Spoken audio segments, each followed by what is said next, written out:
Welcome back to What You Will Learn. My name is Adam Ashton. And my name is Adam Jones. Today we are talking about Everything is Fucked by Mark Manson, a book about hope. Mark Manson, the author of The Meteoric Success, The Subtle Art of Not Giving a Fuck, follows it up with Everything is Fucked. Mate, I think there's going to be a few F-bombs in this episode if you haven't realised already, just judging by the title. Yeah, he drops the F-bombs, and I think that's a big factor of the success. You know, you're walking through the bookstore and you see the big F-bomb just sitting there. It kind of draws you to it, a little bit of a purple cow. It definitely is. And this is his obviously follow-up book to the super successful one. And this, he talks about the importance of having hope and how sort of that plays into our lives.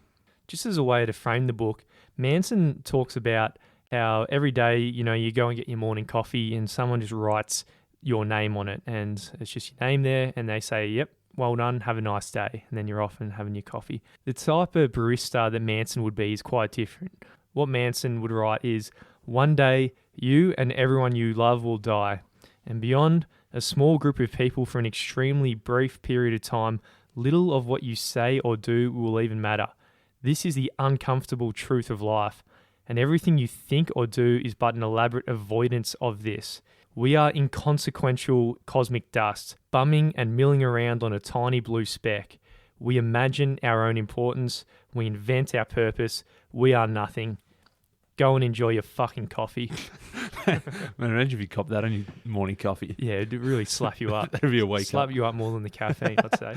But he says that is the uncomfortable truth of life. Everyone's going to die and pretty much no one matters. Pretty much everything you do is futile, and in the grand scheme of things, it has absolutely no relevance and no importance. And that's the uncomfortable truth of life. We don't like to think about it. We like to do whatever we can to avoid it, but that's what it is. Yeah, if you look at the infinite expanse of space and time and how big the universe is and how little our time is here, the universe doesn't really give a shit whether your mother's hip replacement goes well or your kids attend college or how your job interview goes tomorrow. It really amounts to nothing.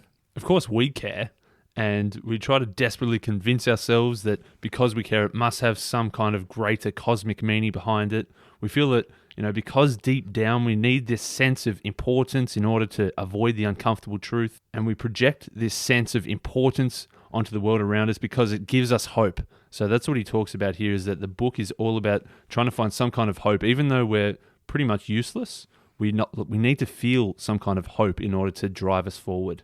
Yeah, it's the belief that we're all here for a reason and nothing is just a simple coincidence, and everyone matters because all our actions affect somebody somewhere down along the chain. And if we can just simply help one person, then basically our time here was worth it. So this is hope, and this is the story that we inject into our brain that spins us to convince that, you know, it's worth getting up out of bed and facing the day every morning. So hope gives us a reason to go on living. And he says that hopelessness, the opposite of having hope, hopelessness is the root of anxiety, mental illness, and depression. He says it's the source of all misery, all addictions. Any chronic anxiety is a crisis of hope. It's this fear of a failed future. He's saying that this hopelessness is really what fucks up a lot of people. So we've got to stare down this uncomfortable truth of life that you're really just a piece of shit, cosmic piece of shit on the side of the cosmic road. But, you know, from there, we can actually start building the case for hope. So a hope that can bring us all together rather than tear us apart. It's robust and powerful and carry with us on to the end of your days. For Manson, this book is his source of hope. For another person, it might be raising the kids. It might be the environment and climate change. It might be making a whole shitload of cash to buy a huge boat, or to simply just improve your golf swing. Yeah, we all need some kind of hope that drives us forward, some reason for getting out of bed, some reason to believe that there's this narrative inside our head that we are important, there is something out there that we need to do. And what he says is there's been a lot of progress recently, but he calls it actually the paradox of progress, is that we're living in this time that materially things are arguably better than ever before, but we seem to be losing our minds thinking that the world is some giant toilet bowl ready to be flushed. You know, even though things are better than they've ever been, we feel like the world's going to absolute hell. We reviewed Hans Rosling's book, Factfulness, and I think Steve Pinker at some stage will get around his book, Better Angels of Our Nature. But it's really unequivocal that the progress of nature is moving in the right direction.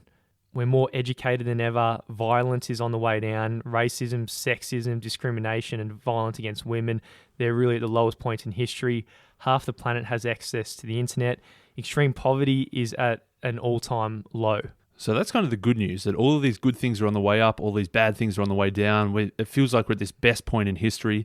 But perplexingly, at the same time, there are some other surprising statistics. And that's that in the USA specifically, and I'm sure the world more broadly, symptoms of depression and anxiety are on this wild upswing. Yeah, it's this weird paradox that even though things are seemingly getting so much better, the more that we all collectively despair.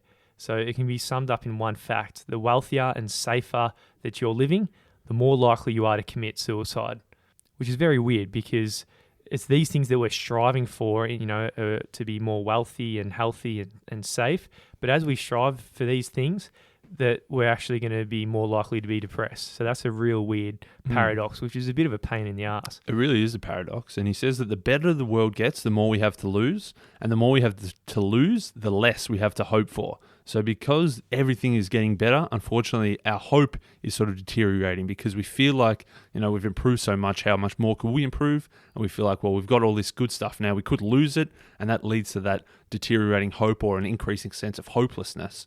And that's sort of causing us to cop it. Even though everything's so good, individually, maybe we don't feel so good. Absolutely not. So that's the uncomfortable truth of life.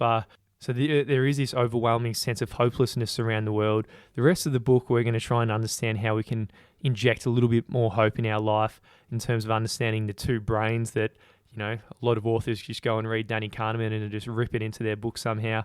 Adult values, how we can warp our perception in the right way, and the idea of fake freedom versus real freedom.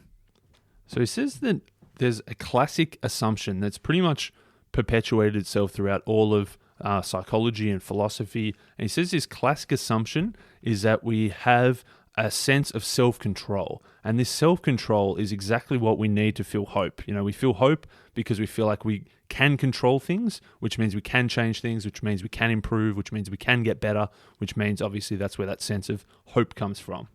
We usually judge people based on this classic assumption.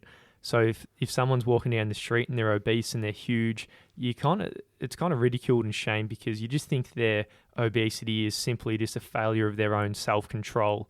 They know that they should go to the gym and be thin, and they rationally know what the things that they need to eat and everything. And because they know that, we on the outside, we just assume that something must be weirdly wrong with this chubby person. Yeah, smokers, drug addicts, criminals, they all get the same treatment. We feel that because we feel that there should be some kind of self-control, we just think that this person who is doing things wrong, we just view them as undisciplined, unruly, malicious. We feel like they lack some kind of ability, whether that's to subjugate their feelings, whether they're weak-willed, or maybe they're just plain fucked up. And he says that, you can even extrapolate this to depressed and suicidal people. He says that we tell them that their inability to create hope and meaning in their life is kind of their fault. We feel like we should have some kind of self-control, and we look down on people who aren't able to harness that self-control. And then the flip side of this, we celebrate the people who beat their emotions into submission. They get up early, they're working 12-hour days at their job, they're running marathons and triathlons, and they're the leaders, and they're absolutely robotic in the efficiency. Manson says we're collectively getting hard-ons for this type of people, which, I think we all get a bit of a hard-on when we come across such a person. So we often develop this kind of false belief that we need to change who we are. We think if we can't achieve a goal, if we can't get a promotion, if we can't lose weight, then it signifies some kind of internal deficiency. So in order to maintain our hope, we must change ourselves, we must become someone different, and we feel like we have this sense of self-control. This is all within our control. We can achieve these things if we just try a little harder. So we all want to believe that we can change ourselves, and it's just simply just knowing what to change. But he uses the analogy of a consciousness car to show who really is control on this road of us trying to change ourselves for the better. So say you're driving on the road in your consciousness car, there's on-ramps and off-ramps and turns and intersections. These are the decisions that you need to make while you're driving. And as you're driving along, there are two travelers. There's the two parts of the brain. One he calls the thinking brain, and one he calls the feeling brain. And the thinking brain is the things like conscious thought, your ability to make calculations, your ability to reason through various options, and to express ideas through language. Whereas your feeling brain represents your emotions, your impulses, your intuition, your instincts. And so what we think is happening is that we think our thinking brain is the driver of this car, and the feeling brain is this passenger who's sitting in the side and just randomly every now and then shouts out where it wants to go. But we think that our thinking brain is in control. Sometimes it might become the victim of the feeling brain and take a wrong turn, but ultimately we can steer back on course. Yeah, we'll look at the drug addict who's, shooting up on the side of the road and judge with the assumption that it is the thinking brain driving the car, but it's really, this person's got no control because it's the feeling and the emotional brain that's driving this person's car. Yeah, our car doesn't work the way we think it does. It's actually that the feeling brain is driving the consciousness car, and all the thinking brain is doing is sitting in the passenger seat with a map. So the thinking brain feels really smart. It feels like it's the hero. It's got the map of the world. It's built up an understanding over time of what the world looks like and what sort of routes you should be taking. But really, it's at the whim of the feeling brain. The feeling brain has got the wheel. The feeling brain can get steered off course by reacting emotionally to things because it's just impulsive and instinctive. The thinking brain here, it's a supporting character who imagines herself to be the hero. So the thinking brain assumes that she's in control, but it definitely isn't the case. And this is actually the thing that gives us hope. We think that we are in full control of our actions, but really we're actually at the whims of the feeling brain. So in one sense, we're actually kind of fucked. Yeah, this is the big problem, I guess, the fundamental problem with this idea of self-control and kind of the fundamental problem of hope is that the feeling brain is really untrained. It's sort of adopted poor value judgments over time, and because it's just reacting to the things around it, we don't have the self-control that we feel like we should have. You've probably heard this idea come up in the past on the podcast in Jonathan Haidt's book, Happiness Hypothesis, which is referenced in Chip and Dan Heath's book, Switch. They talk about the elephant and the rider, in that the elephant is the feelings and the rider is the thinking. The rider can try as much as it can to guide the elephant, but ultimately the elephant, which is the feelings, is too strong and too big, and sometimes it can just overpower the rider. Or, of course, more recently, System 1, System 2. System 1, fast thinking. System 2, slow thinking. We think that with slow thinking, we're intelligent and rational, but really System 1 takes over whenever it can. Manson in the book talks about situations where we all get slapped up in different ways of life, and there's different ways people handle these things. But the good news is that some of these bad things that can happen to you can actually improve you. So in the darkest times, there's always little glimmers of hope. Unfortunately, when we're children, we don't really see this. All we see when we're children is just pleasure and pain. Like if you touch a hot stove, you'll quickly learn that there's pain and that you don't want to do that again. Or if you stand on your tippy toes and get a jar of ice cream out of the freezer and hoe into that, then you feel a bit of pleasure, in the short term at least, until your mum catches you, as Manson talks about in the book. But all we're doing when we're children is we're being fully driven by pleasure. All we're doing is trying to avoid pain and seek pleasure. And when we're children, that's all we can do, and that's the only sort of control we have over ourselves. Then we grow up a little, and then we move into adolescence. Manson says it's not too much different from children. We just have a different way of achieving the same thing, which again is going towards pleasure and avoiding pain. But here it might be in the form of, say, going after social status. So you might be thinking, if I wear this, will it make me look cool?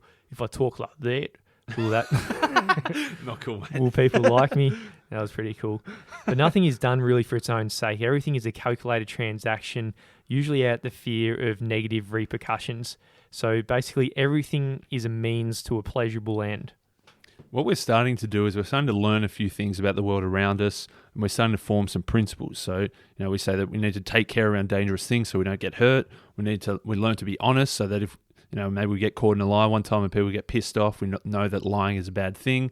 We learn that, sharing with people is good. That means they'll share back with you. We're starting to form some of these general principles that emerge. So as we grow up, as we become adults, we start to rely less on the pleasure and more on the principles. If we can stay true to our principles, it's a far better way of acting.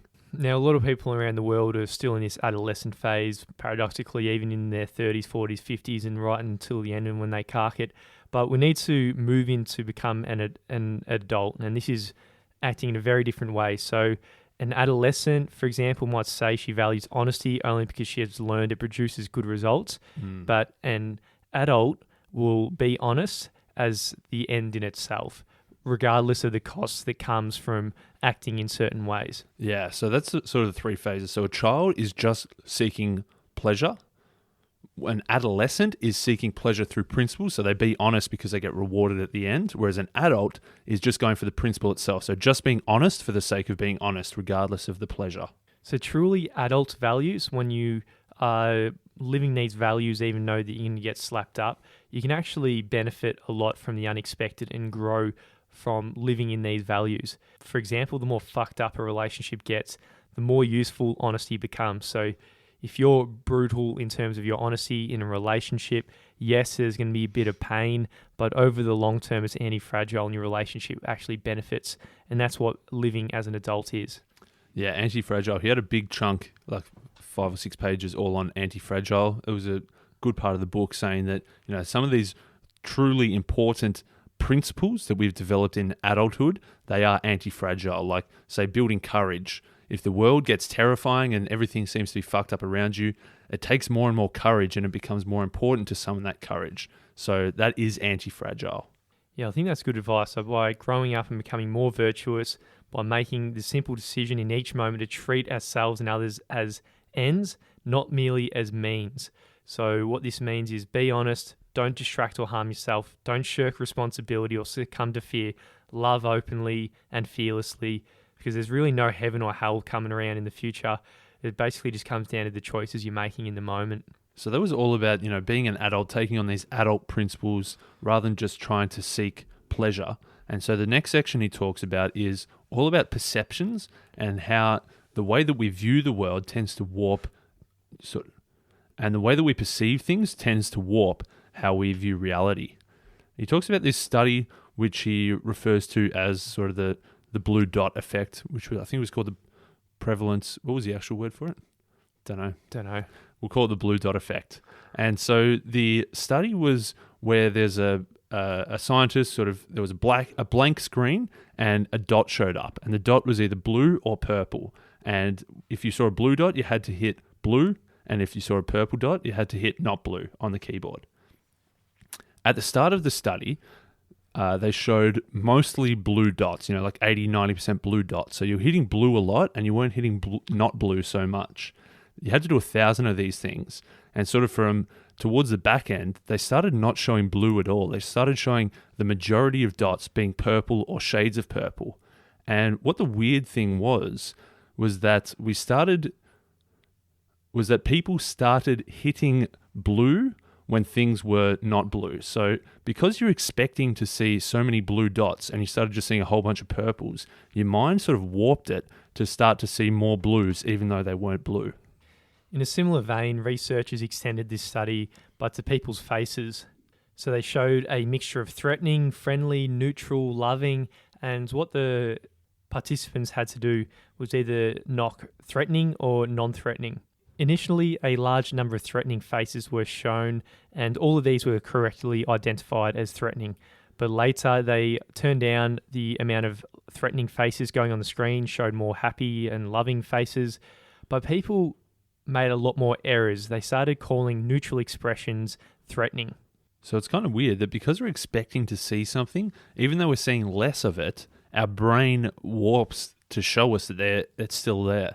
And I think to extrapolate this to, some real world implications, because you're not just going to be looking at blue dots on a screen. If we're expecting there to be war and famine and conflict and all these bad things going on around the world, that's what we're expecting. If we're seeing less of it because the world is getting better, we're actually still going to, our brain is still going to warp things to show us that things are bad. So because we're looking for threats, we're actually going to see more threats. So this has big implications on how you design your day. Whatever stimuli you inject into your brain is going to shape your expectations and then shape actually what you see in the world. And this is one of the reasons why there could be very big practical value in not watching the news or reading some forms of media and so forth, because what it can do, it can change what your expectations are of the world and actually shape your perception, which will actually physically warp your whole entire reality. Development psychology has said that protecting people from their problems and protecting people from adversity and protecting people from bad things doesn't actually make them happy or more secure. It actually makes them more insecure. Sheltering people from the bad things in the world might seem like a good idea, but there's been a lot of findings and a lot of books coming out recently that because we've been sheltered, because we've been coddled, it's actually fucking people up. So what we've covered up into this point is all about the two brains, the importance of adult values, how perception warps reality. And now we're going to end this episode talking about the difference between fake freedom and versus real freedom.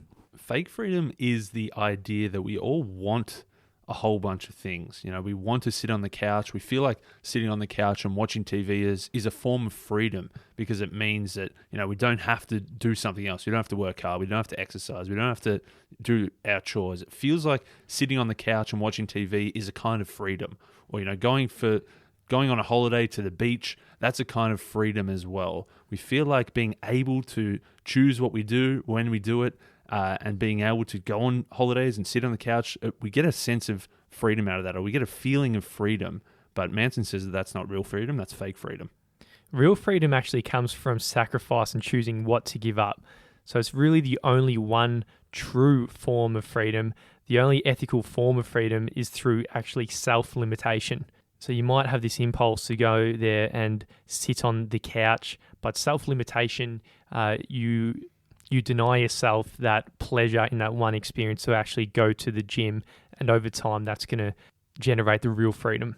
Yeah, Manson calls things diversions. So the diversion, if we feel some kind of pain, we want to divert that pain and put it off. And that's when we go to fake freedom. That's when we go sit on the couch. That's when we go scroll through social media. That's when we go and eat a cheeseburger and ice cream. That's why we go smoke a cigarette to divert the pain of stress. But really, the real freedom comes from copying a little bit of pain up front to get the real freedom later. So, you know, going to the gym or exercising every day, there is some kind of sacrifice there because it is painful in the moment. You know, pumping iron, going for long runs, going for a swim. It doesn't feel that good in the moment, but you get the real freedom later on because you are healthy, because you are mobile, because you are able to have a lot of physical freedom later on. So to become truly free, you need to choose the limitations that you're going to impose on yourself. And these limitations will actually free you because they're going to liberate your time, your attention, and your power of choice. If you think of this self-denial, it's kind of paradoxical, you know, putting off that cheeseburger so you can be free later, sacrificing a bit of time and having this strong work ethic, even though it might be painful in the short term, it gives you the power and the freedom to pursue different job opportunities or steer your career trajectory in the future. Or, you know, the willingness to engage in conflict with people in conversations means you're freer to talk to more people, means you're able to understand people better. Sacrificing a little bit of comfort in the short term gives you far better freedom later. I think we're all constantly drawn to these two different roads, and we can always make the decision. For me personally, you know, there's some weekends, or most weekends even, there's something just whispering in my ear, this part of fake freedom that says, nah, don't worry about fucking working. Don't worry about going and recording or doing your podcast and all that stuff. Just go out there and, you know, take your money out of shares and go on a big bender for 3 days. There's always that part whispering in your ear, right? To go out there and just say, fuck it. But that's the fake freedom that's pulling us. And I think we need to acknowledge that and understand that it is the sacrifices that is actually going to give you that real good freedom in the very long run. Definitely, man. Manson says that fake freedom puts us on this treadmill towards chasing more, whereas real freedom is a conscious decision to live with less. Fake freedom is addictive in that no matter how much you have, you always feel like you don't have enough, whereas real freedom is repetitive, predictable, and maybe sometimes dull. And then fake freedom is seeing the world as an endless series of transactions and bargains so that you feel like you're winning, whereas real freedom is seeing the world unconditionally and just realizing that the world is what it is, and the true victory comes from victory over your own desires.